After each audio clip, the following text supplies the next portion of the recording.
Hey everyone, Corey from Aquarium Co-op here on the Jimmy of Aquarium Co-op channel with my host, Jimmy. Today we're talking about axolotls.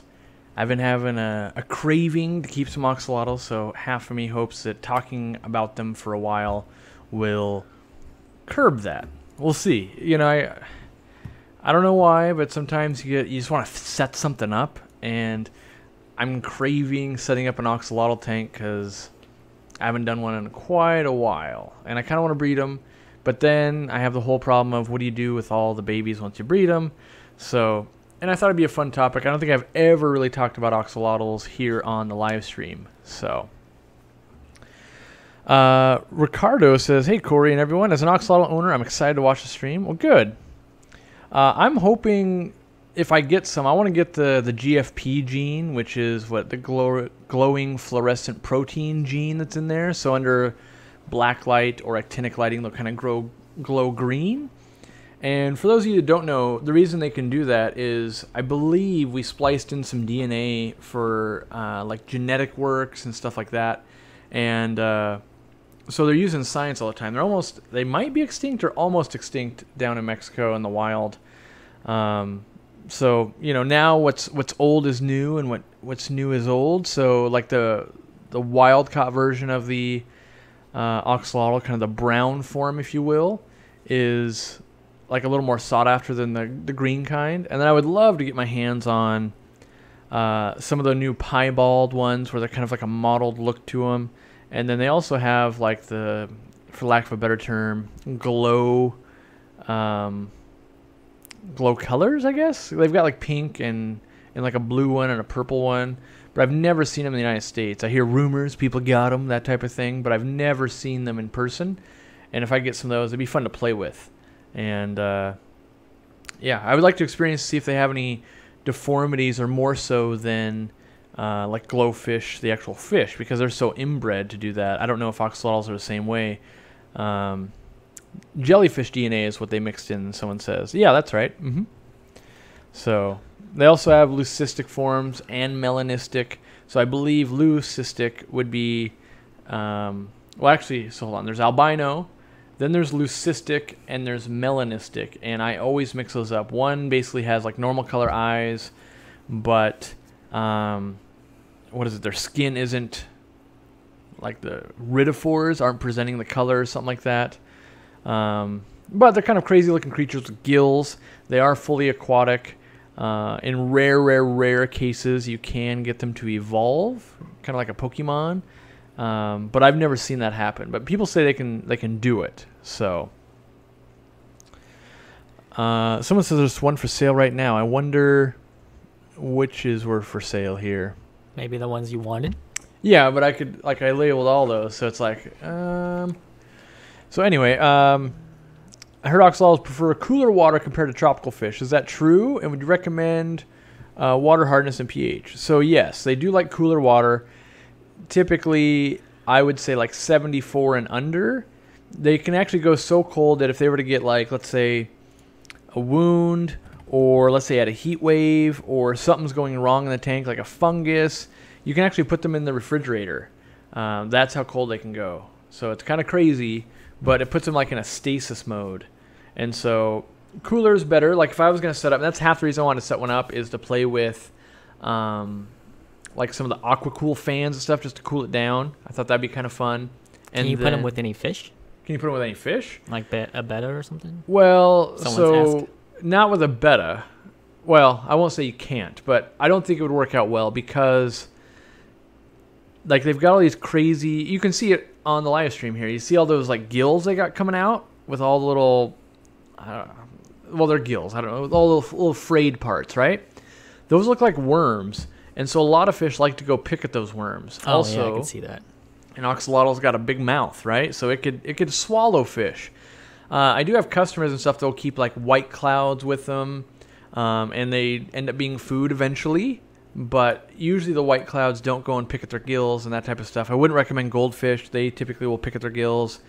Purists for sure would say axolotls only.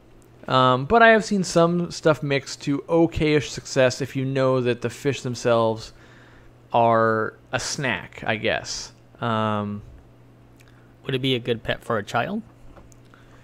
I think so. They're real tolerant of poor water. So as long as you don't let the pH crash, they'll tolerate pretty high nitrogen in the water. You don't really have to put much of a light on them. They can live in smaller quarters. They don't necessarily have to have a heater, so you don't have to worry about kids kind of taking a heater out of the tank and laying it on the floor or anything like that. They're decent pets, but the important part is to not confuse keeping an axolotl like keeping a fish tank. It is completely different in the way that you're going to handle things. They don't want heavy flow, like they're real clumsy swimmers / crawlers. Usually you don't want substrate in the tank, or at least if you do, it's very, very, very fine so they can pass it, because they're a sensory feeder. And what that means is when something kind of comes by their mouth, they grab it.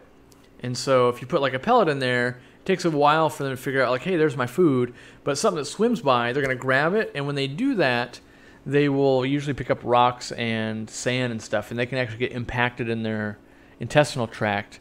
The finer it is, the less likely that is to happen. And hopefully it's not like every bite is taking a mouthful of sand, because that will lead to impaction long term. It's kind of like turtles. You don't want substrates that are going to really ingest a lot of. Some people will even feed their fish, not their fish, but their axolotls like in a dish, where the food's in there, so they're kind of guaranteed. They get a little bit stressed out being on bare bottom, so sometimes like pieces of wood and soft, bigger stones can help. When it comes to hardness and pH, in my experience, they're pretty adaptable. I don't like to let the pH go below 7. They can get a lot of like skin issues, I've found, under 7 when it gets too acidic, which our tap water is under 7, so we have to buffer it up. And it's a little bit harder for me to do because I can't use crushed coral, and I don't want to use something crazy abrasive like, let's say, a piece of tufa rock or a big piece of coral. So sometimes I'll use, my brain's not working, Texas Holy Rock that adds some minerals back in, can help a little bit. And then if you do run a hang-on back filter that's turned down pretty low, you can put some crushed coral and stuff in there. But my favorite filter is a sponge filter for them. But I'm thinking about setting up like maybe a 33 long. They don't really need real tall tanks, kind of footprint, because they kind of just crawl around. I was thinking maybe 33 long or something long with a slow. So maybe I put a cancer filter on it, but it's like a Fluval 104 or something pretty small to it to get that circulation going. And then kind of want to do a paludarium. So what that would mean is there's plants going to grow up out of the water, and then I light from way up top, and so it's pretty dim down in the water column because they don't like really bright light. And hopefully some of the plants, let's say I get some like, what do they call those, like palm ferns, or there's some terrarium plants, the palm thing, it would shade it out some. So that's kind of what I've got in my mind, but in practice I could get too lazy, or execution's a problem. Sometimes you build something, you're like, oh man, this could not be further from what I was envisioning. So could you do like a summer tubbing with them? I've thought about it. So I think, I'm not sure summer tubbing is the right method, but possibly winter tubbing. So like the opposite, right? So like right now we were noticing in our ponds, yesterday was it? We were playing with them, that our ponds were about 68 degrees, I think. 64? 68. 68.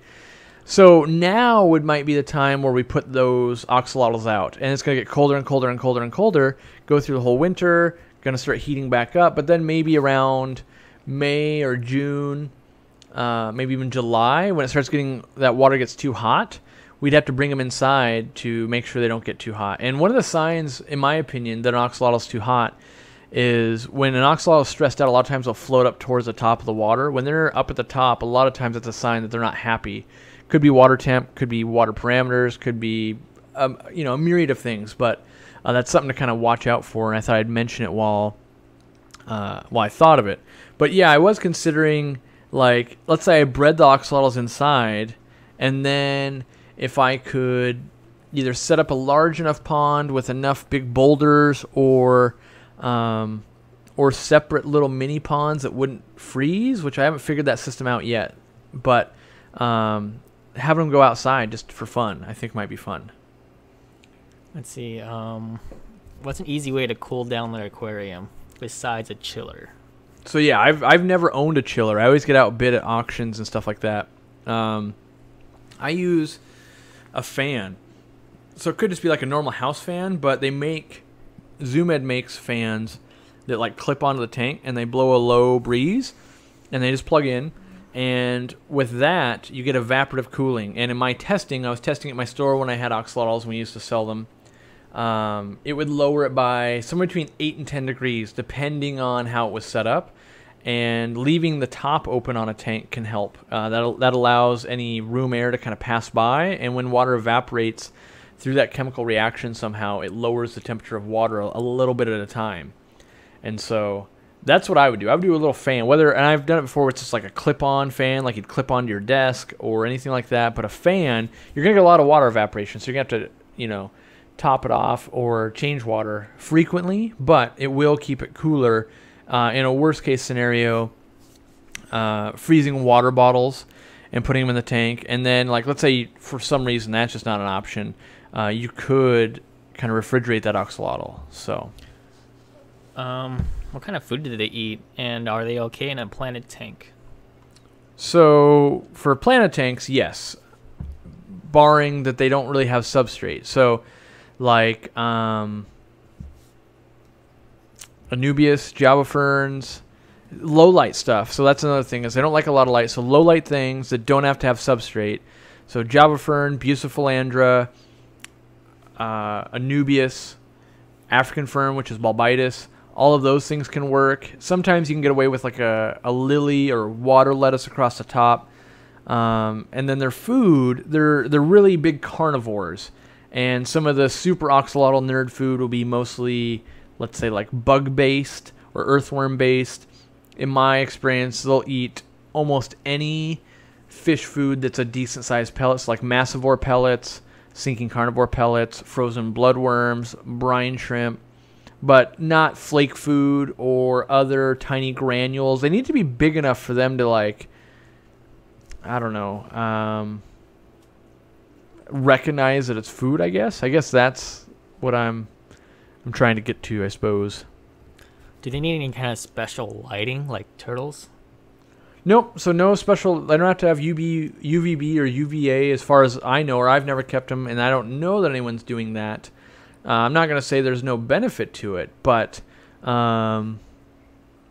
yeah, I would say not that I know of. Low light, that's more important. And then I don't know if the studies have been done on this, so I don't know this, but I believe I've read studies that in aquarium fish, a black light eventually makes their eyes go blind. I don't know if that's true with axolotls or not. I've always done actinic lighting just because I like the way that looks better than black light anyway. So, yeah, I would say not that I know of so far. We got our first super chat of the day. It's from Jenny Lee, young lady from California. Much love to Corey and Jimmy. Go buy yourself both a boba on this hot day. I'm not sure if Corey's ever had boba. So I was going to ask him, like, I don't know what that is.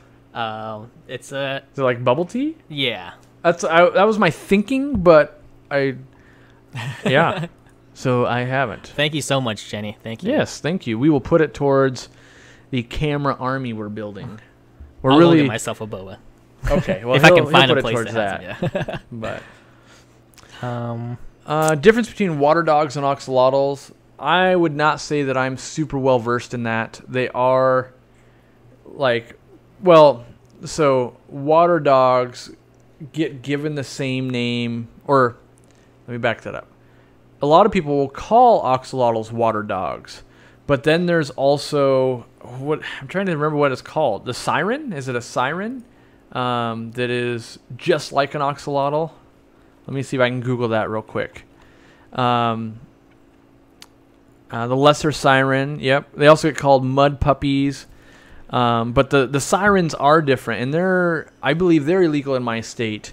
And I saw someone else asking why axolotls were illegal in some states. I think, like California, I think it might be because we're genetically modifying them. In other states, I think it might be the fear that they could propagate out in the wild, I guess, because they're so cold tolerant. That's my guess. But yeah, that's the best way I can answer that. R2 says, I think earthworms are the best. Earthworms are pretty amazing. They're definitely one of the good staple foods. I'm just kind of a wuss when it comes to cutting up the live worms for some reason. And then, like, when you have to get all the waste out of the worm, and so you have to, like, squeeze its innards out. Like, I don't... I feel so bad. So I'm kind of a wuss when it comes to that. So that's why I'm not... I guess I just don't do that a lot. For some reason, I can feed, like, a live crab to a puffer. But... I mean, I could do it if I had to do it. I guess that's the difference is if I had to feed the worm to it to keep it alive, I could do it. But being that I have other options that don't bother me, I guess, I choose to feed those. I guess that's the way I go. They're not, so because you kept them, they're not illegal here, are they?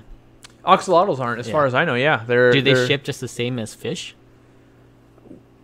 Yeah, I would say as long as you're, respecting the temperature. So, like, fish like to stay a lot warmer. I think with axolotls, you just have to avoid the heat. So it's, for a store, like what I found, why we stopped selling them at the store is they take up way too much time. So what happens is most people have never seen one before, and they want to ask a million questions about it. And being that I'm a fish store, everyone assumes they can keep it with their fish. And so we spend like 40 minutes explaining why that's not going to work. And so that ends up costing us a lot of money because we're staying and doing something like that for so long and then not recouping anything because we're basically spending 40 minutes to talk someone out of spending money. And so we'll order them in if people specifically know what they want.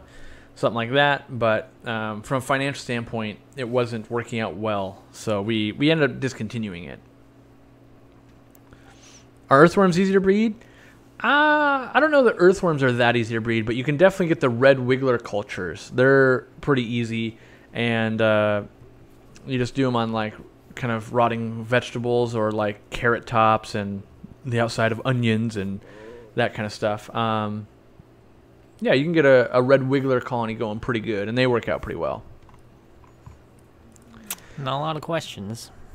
Maybe people don't like a lot of axolotls, but I do. A lot of them are like, I want them, but they're banned in my state. But it only seems like they're banned in 3 to 4 states. So. Yeah, I didn't think they were banned in that many, but I'm never sure on other people because stuff changes all the time.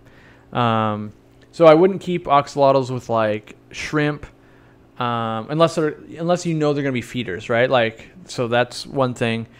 Crayfish, I would definitely say is kind of a no-no. They're gonna get a hold of those axolotls and probably not be too friendly between each other. Small fish, edible. Big fish typically beat on them, so I don't necessarily recommend that. Snails, that's a good one. I had forgot about is. They're a choking hazard, so my favorite pairing is absolute adult-sized Japanese trapdoor snail, and they are usually big enough not to be consumed by the axolotl.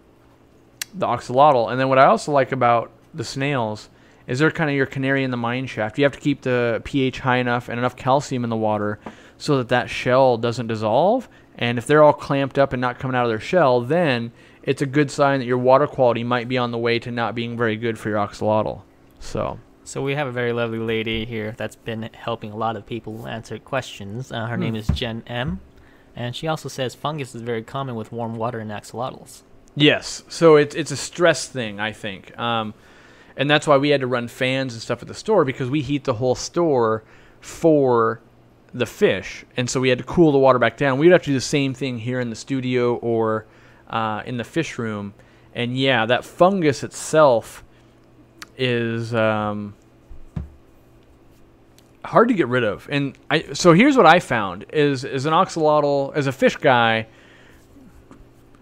I guess delving into the axolotl world, there are, I feel like, not that much information and a lot of someone said you can't do that instead of you can't do that. So what I mean by that is people say you can't use salt with axolotls, but they haven't tried it.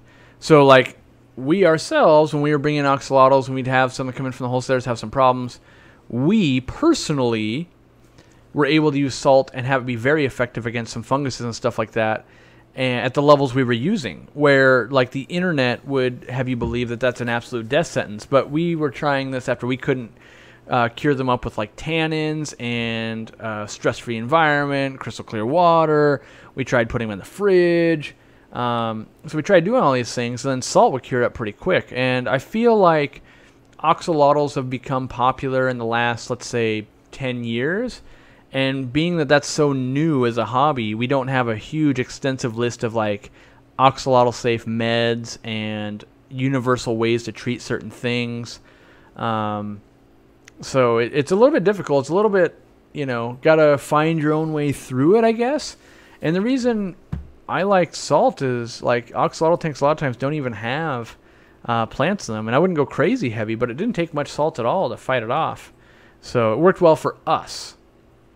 So what's a minimum aquarium size you should suggest? So depending on who you're talking to on the internet, it might be as small as 10 gallons. I like a 20 long to be the minimum. They get about this big or so with tail, maybe a little bit bigger, maybe a little bit smaller, depending on male, female, how much they're getting fed, how old they are. I like to give them as much of that footprint as you can. And so everyone's situation's different. If it's a first pet for a child and you're on a budget, I get it. A 10-gallon aquarium with an axolotl is a decent start.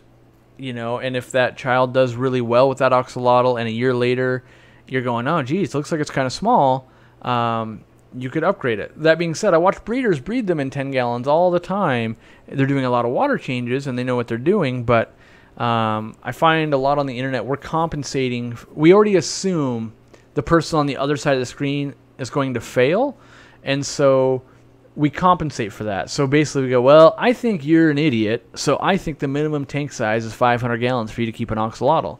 The reality is we tend to give advice on what we think is safest for most people, and we ourselves might be keeping it in a 5-gallon tank on the floor right over here, and it's working perfectly fine for us. So I try to do things that I think are reasonable for most people. Yeah. How would you go about the spawning process, and could you explain it a little bit more on the best way to breed them? So for me, I've always bred them, you keep them together, and then I always had Java moss in the tank. And basically, if you feed them well and they're of the right size, you're going to come in, well, I say come in, like you're going to see your fish tank one morning, and you're going to see all these little like jelly-filled, not jelly-filled, but they're like little jelly eggs. They definitely, so axolotl eggs are kind of an egg within an egg. So they've got this weird jelly mass around this thing that's going to look like an egg inside of it. And that's going to like litter the moss, right? So then your options are to either A, remove all those eggs on the moss, like with the moss, and move it to another aquarium, or B, probably the better idea, is to move the adults out into another aquarium. You could also technically do a divider, but it gets a little bit hairy because once they start hatching out, being that they are sensory predators, so anytime something moves, they want to eat it. They will eat brothers and sisters. They will eat live baby brine. They'll eat Daphnia, cut up, well, not right at the beginning, but they won't eat cut up live blackworms right at the beginning. But they'll start cannibalizing each other. And one of the cool things about axolotls is if it loses its arm, it regrows. Same with, legs, toes. They've actually proven with science that if it loses part of the brain, it can regrow part of the brain. So they're really adaptive animals, like crazy adaptive. I guess that's where the jellyfish genetics come from. No, that's to turn the color. Oh. So yeah, the axolotls, that's why they're studied by science, is they have the incredible regenerative ability that not many other animals on the planet have. So that's why they study them all the time. And I don't remember why they introduced the DNA, the jellyfish DNA. Like, I don't remember why they needed it to be a different color. Like, maybe they needed it to fluoresce so that when they, open it up and look at the brain or something, you can see inside of it and see if it's... I have no idea. It's all guessing at this point. Sounds cool to me. But, yeah. Why are axolotls so expensive? That I don't know. Well, I've got an inkling. They have a ton at a time. So, like we're talking about babies... on average, spawn could be 100 to 300 of these things. The problem is they will cannibalize on each other, so you need to split them up. The more you can split them up, the more you're going to be able to raise. The problem is, what do you do with 300 axolotls? And so it becomes one of those catch-22s. If I'm going to put in all this work to keep 300 axolotls alive, I'm going to need X amount of money to recoup that expense. And if you have the latest, greatest, rarest thing, you get to say, hey, I want $200. If you have just a run-of-the-mill thing, maybe it's 20 or 30 bucks. And Jen says, by the way, that with skin issues, tea baths are great. Tea baths. Yeah. Okay, I've never heard that one. We were using catappa leaves at really high concentrations to get the tannins really up, which I would believe to be fairly similar to like tea bags and stuff like that. But I haven't researched into that. You know, I'm hopeful that technology, or not technology, but crowdsourcing of healing axolotls and stuff has been developing over the years. Because when you're really into something, you get to see all the changes. When you step away for a few years, you don't necessarily know, like, oh, that's the known go-to thing now. Like, once something kind of catches on, it becomes a go-to thing. And I've just been out of it for a little while. So, are they easy to sex? Yeah, so the males and the females, basically, if you've got I don't have a good picture on the screen, but if you got an axolotl, you've got the 2 front feet, 2 back feet. Right at the base of the back feet, males will get like a bulge there, and that's how you're going to tell. But they don't do that until they hit sexual maturity, and that might be, let's say, 6 or 8 inches. It's not a size thing; it's an age thing. But a lot of times when you're buying axolotls, you're going to buy them at like 3 inches, and you'll have no way to know what sex they are at that point. So. Rutu says jellyfish DNA is to make sure that certain genes are active when you put them under black light in the hybrid. I could believe it. I knew it was the fluorescence part was to identify things, because we'll do that with like humans and stuff. We can inject dyes into blood and stuff like that when we're operating on a brain, so we can see blood vessels and the way stuff is traveling and make sure we stop things. We clot them and stuff like that. And I was making the leap of logic. We'd be doing that also if we're doing surgery and checking things out on axolotl to see if it repairs. But no, that's good. Let's see here. All right. We're in the half-hour portion of this show. We are. We could talk about almost anything at this point. General Q&A. Do males beat up females? I didn't really find aggression between the two, specifically male or female. A bigger axolotl will typically eat a smaller axolotl. If they're hungry and it moves, they'll grab each other's arms and appendages, and that's why they'll grow back. But in my experience, with the way I kept them, if I kept them well-fed, kept them cool, and ample space, and that's, you know, all relative. So I wouldn't put 4 of them in a 10-gallon. I myself might not even put 2 in a 10-gallon, but in a 20 long, I might run a pair. In my experience, I didn't have too many problems, and the more space you give them, the better. And I typically tend to overcompensate with area for animals because it makes my life easy, and I can be a little bit lazier and not have to be just Johnny on the spot with my maintenance. So. Jen M says, axolotls have a cancer-suppressing gene. Scientists introduced the GFP gene so that they could study those cells. Awesome. Yeah, Sweet. That's cool. And so I think, so it's kind of a funny thing. I believe that stuff like that, stuff that's used in a research center, I believe is never supposed to get out to the public ever. So like when they splice in that GFP gene, I don't think that was ever supposed to make its way to the market, but it did because it was so cool. So it's kind of a, you know, and I find that kind of, I guess, a bigger topic. Why, in my mind, do I respect the GFP axolotl a little bit more than a glowfish? Really, we're doing fairly similar things, but I think it's, well, the axolotl was developed to do these good things, and the glowfish was developed to make money. And then there's like, you know, a patent on the glowfish and not really on the axolotl. So maybe it's the way, you know, in the, I don't know what I'm trying to say, but the way it's marketed, or, you know, just the surrounding thing. One's kind of made for profit, one's made for the good of mankind, if you will, I guess. So. So how many tanks do you need? Do you think you need to operate a breeding program with them? if it was me and I was trying to crank out a moderate spawn at all, I would probably have 2 tanks, probably like 220 longs. That way I could split up male and female if I needed to. I could also, if I had a bunch of eggs, I could move the adults to the other tank.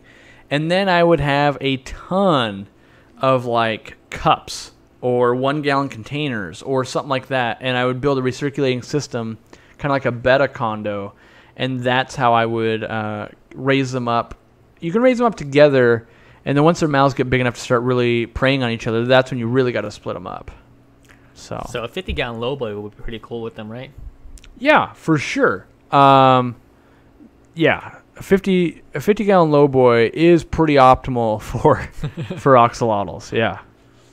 Let's see. Here's a non-related question. Recommended snails to breed for an Amazon puffer? I would breed the Malaysian trumpet snail, but I would probably breed 2 snails in the same tank. Malaysian trumpet snails and the ram's horn snails. The Malaysian trumpet snails are a lot easier to breed. The ram's horn are easy also, but they take a long time to grow, and I feel like Malaysian trumpet snails are just more prolific. How can I tell that the female guppies are not being too harassed by male guppies? These females are very heavy and active, but get chased around by 2 or 3 males at a time. That's just kind of what guppies do, you know. So having more females than males is what you want, and line of sight blocks. So if you got a lot of plants and so that she can get out and not be seen all the time, that helps as well. But there's not a lot else you can do. That's just kind of what guppies do.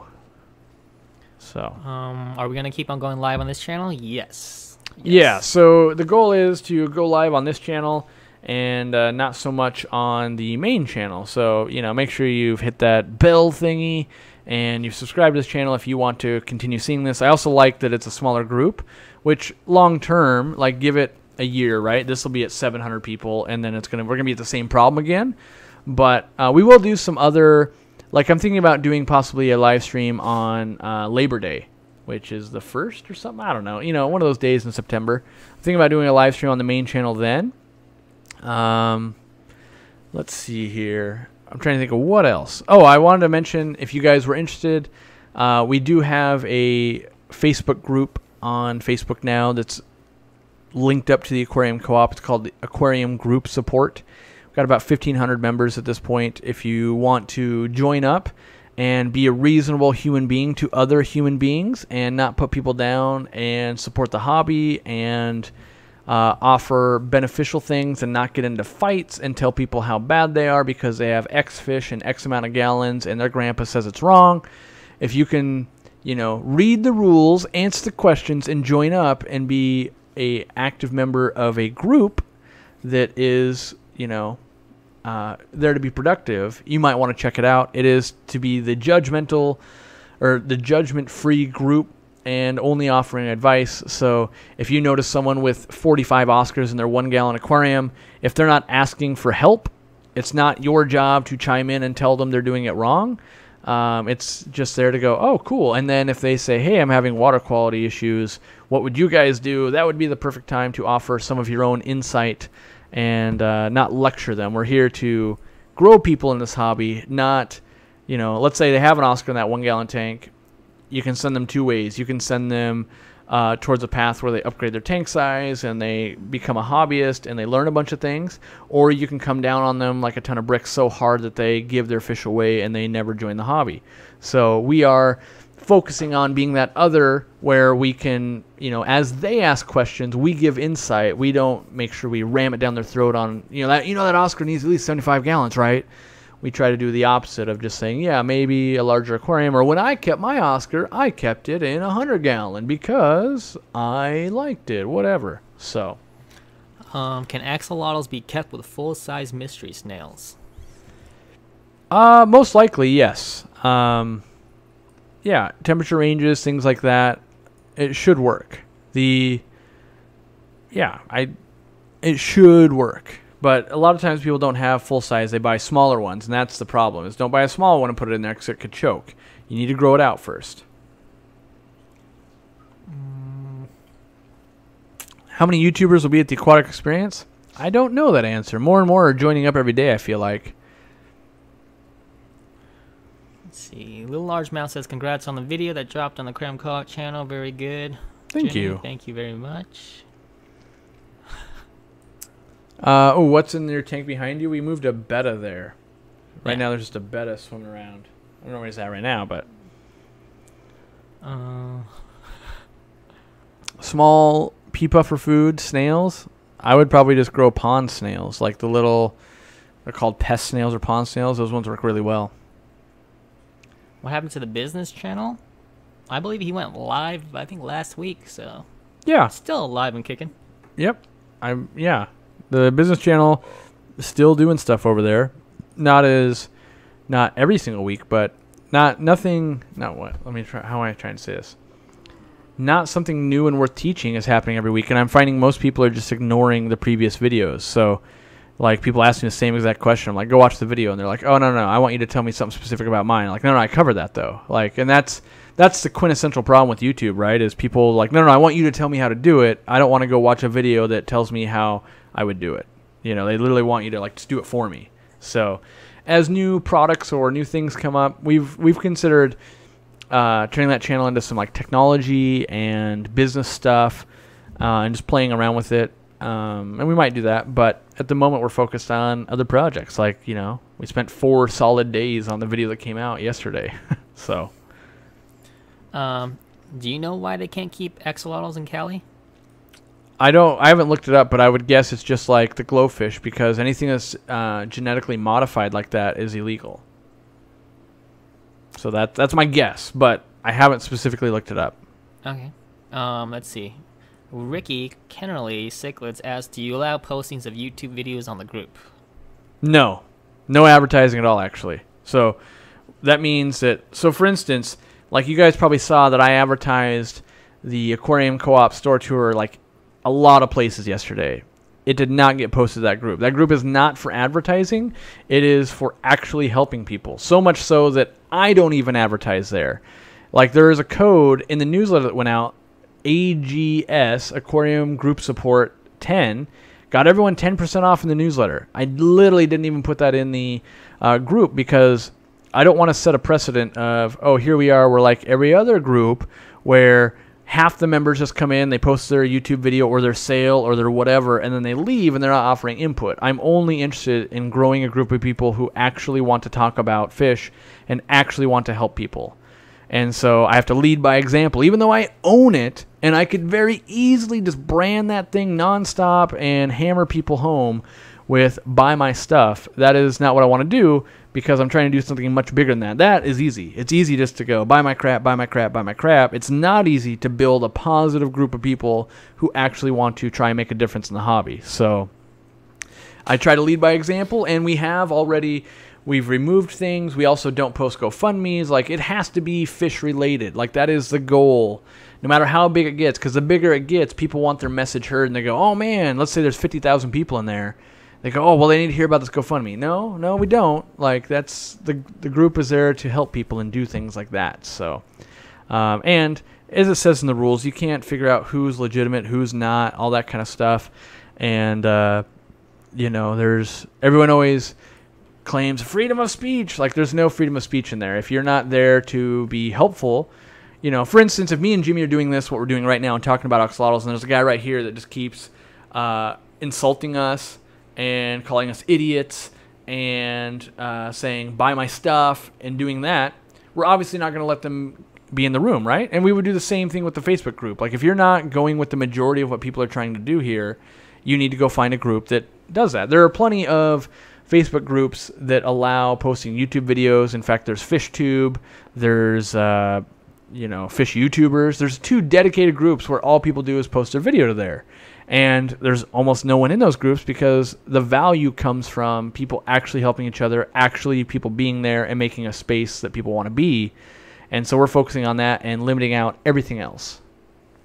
So yeah, like how Roberto Blake said yesterday, imagine like the comments or the support group like a party, and if someone just kept on advertising, you don't want that guy to be there. Right. So, and same thing here in the chat. You know, eventually we'll just start banning people that are asking for subscribers and stuff like that. Like, you don't need to ask for subscribers. If you are a good person in the chat, people are going to check you out. And then if you produce good content, they're going to subscribe to you.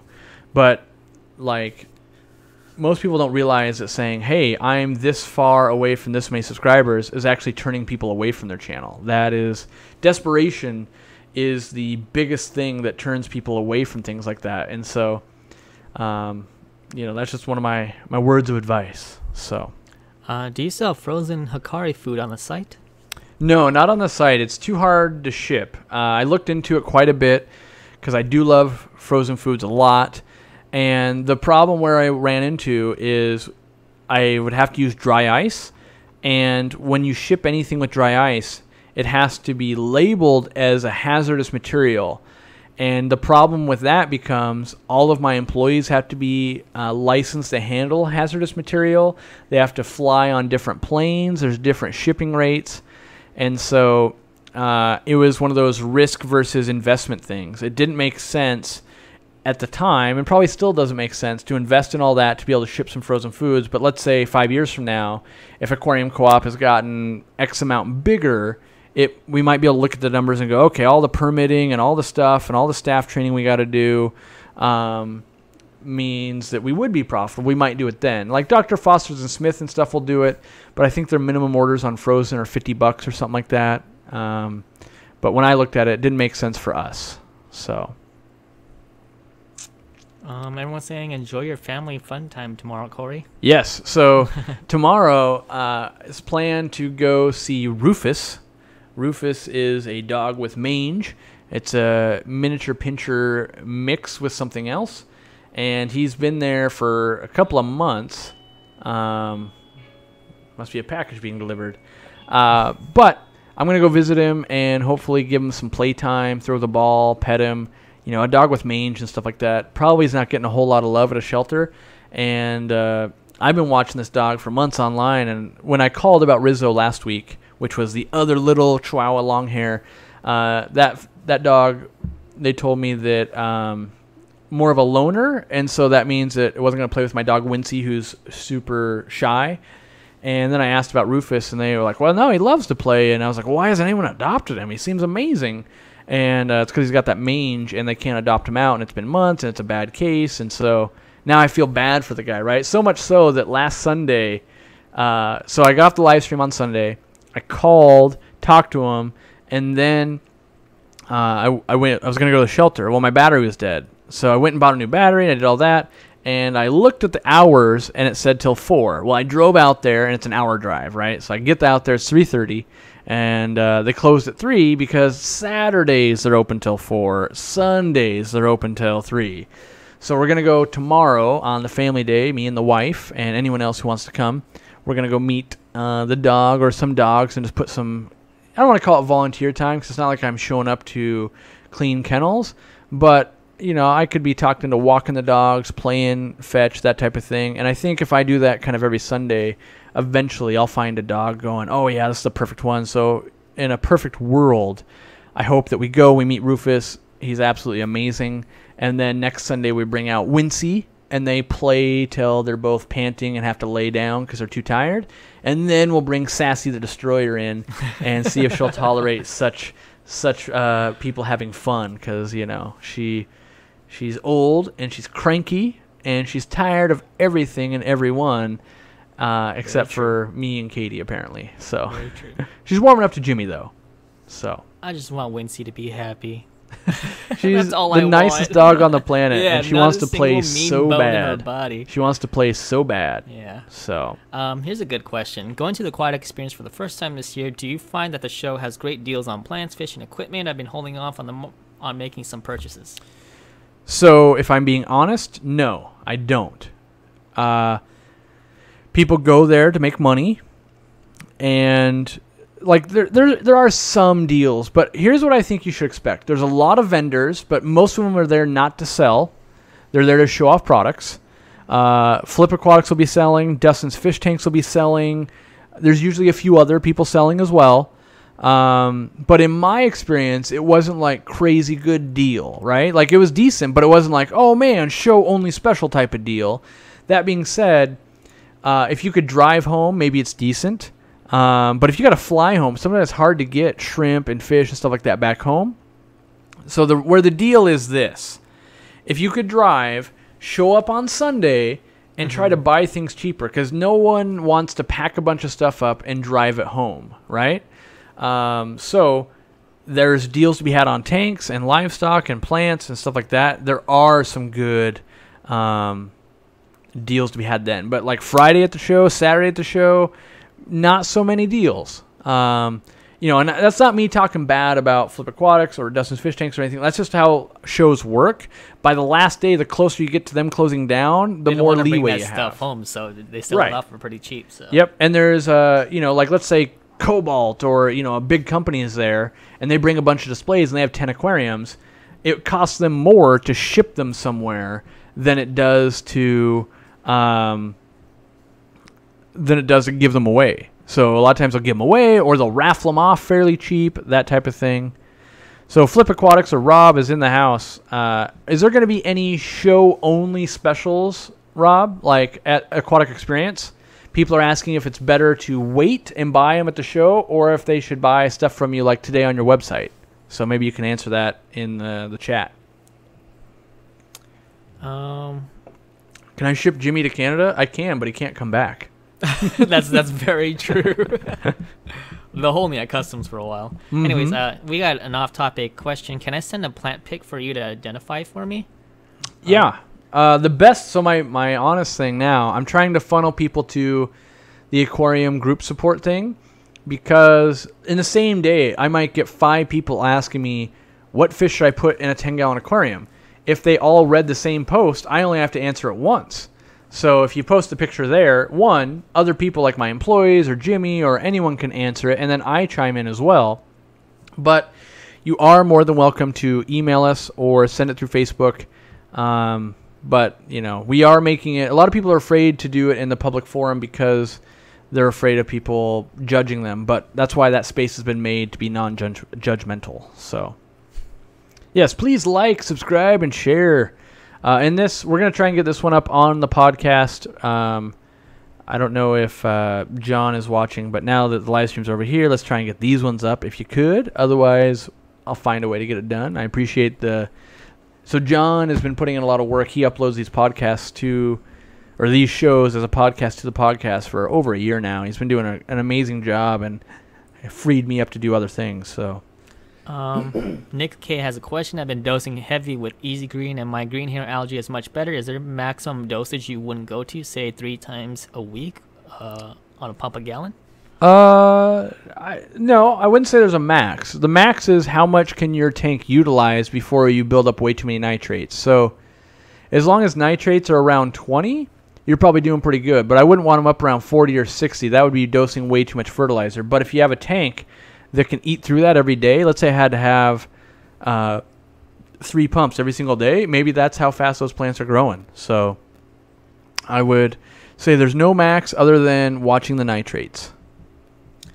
Simply Beta says, is there something snails are sensitive to enough to die in 24 hours that does not affect shrimp or neon tetras? My snails always die in a certain tank of mine. So I think I saw that in a group or something. I hadn't answered it yet. For me, that scenario you just described, it's always low pH. For me, 100% time low pH. Like a 6.8 pH, snail killer, shrimp can endure it, neon tetras can endure it. That's been my experience. I want to hit a couple of things here. Sam's coming. Sam, where the Fish Life's coming in October 6th to the 9th to Seattle. We'll have to do something, Sam.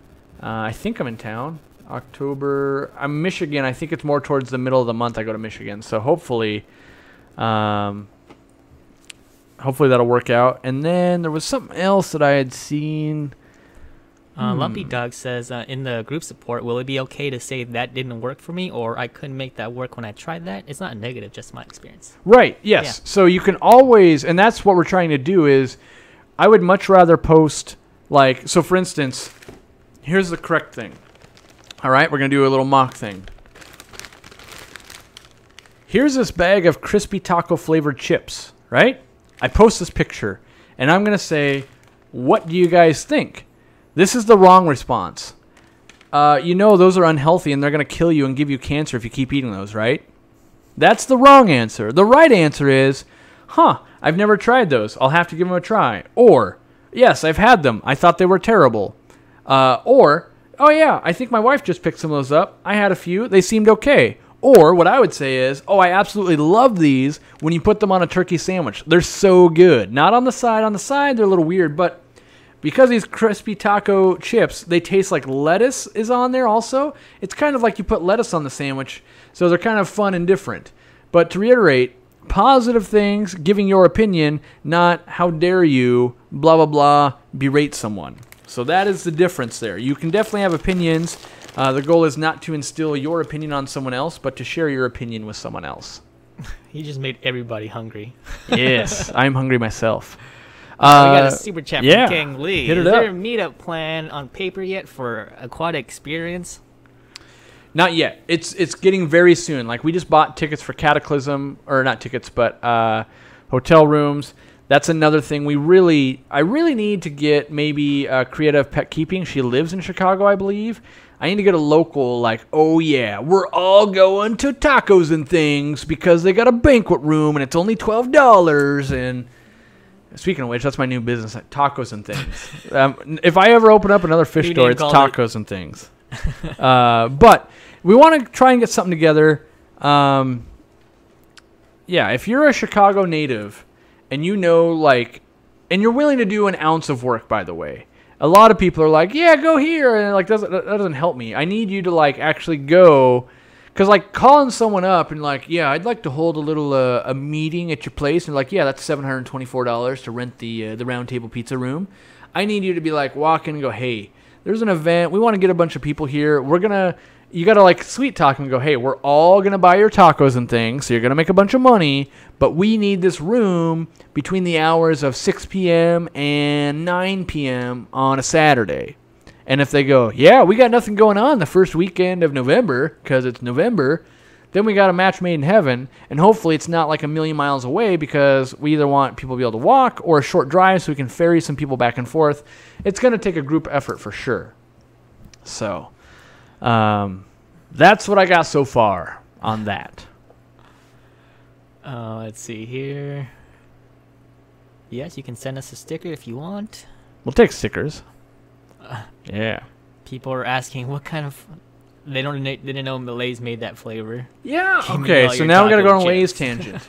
Lay's every year puts on competitions, right? And so you submit your new flavors. So this one's Crispy Taco, which was submitted apparently by that lady. That lady came up with Crispy Taco.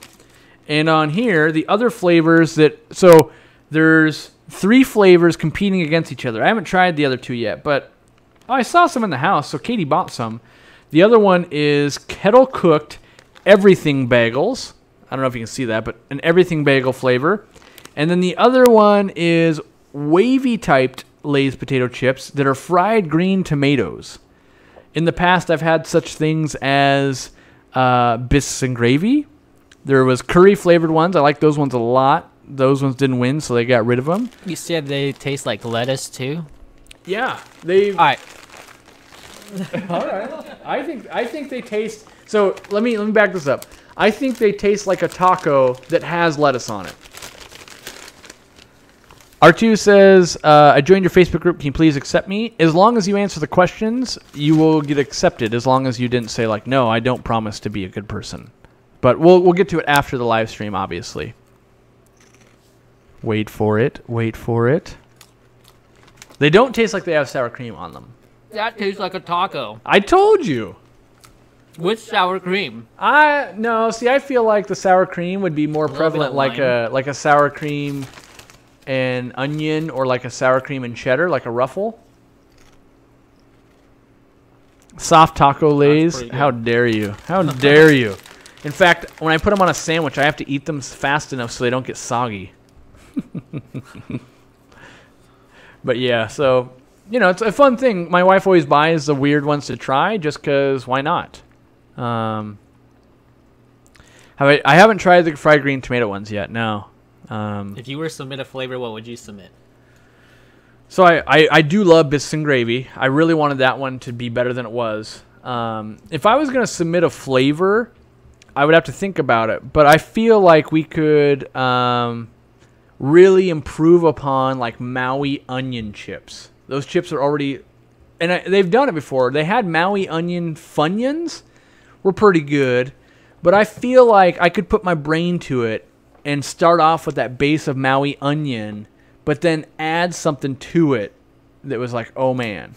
Because like, for instance, you just ate a taco chip, right? Yeah. Have you ever had the Doritos taco chips? No. So like that flavor on the Dorito chip body is probably a match made in heaven. I don't like the thin Lay's potato chips nearly as much as I like a Dorito. That's right. We're that in depth. The body of a taco or of a Dorito Doritos? chip. What's up? Those are really good. The 3D ones? Yeah. Yeah.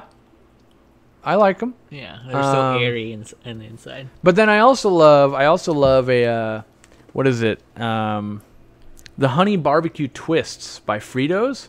I like those a lot. Maybe some of that flavor with some of the Maui onion flavor. Who knows?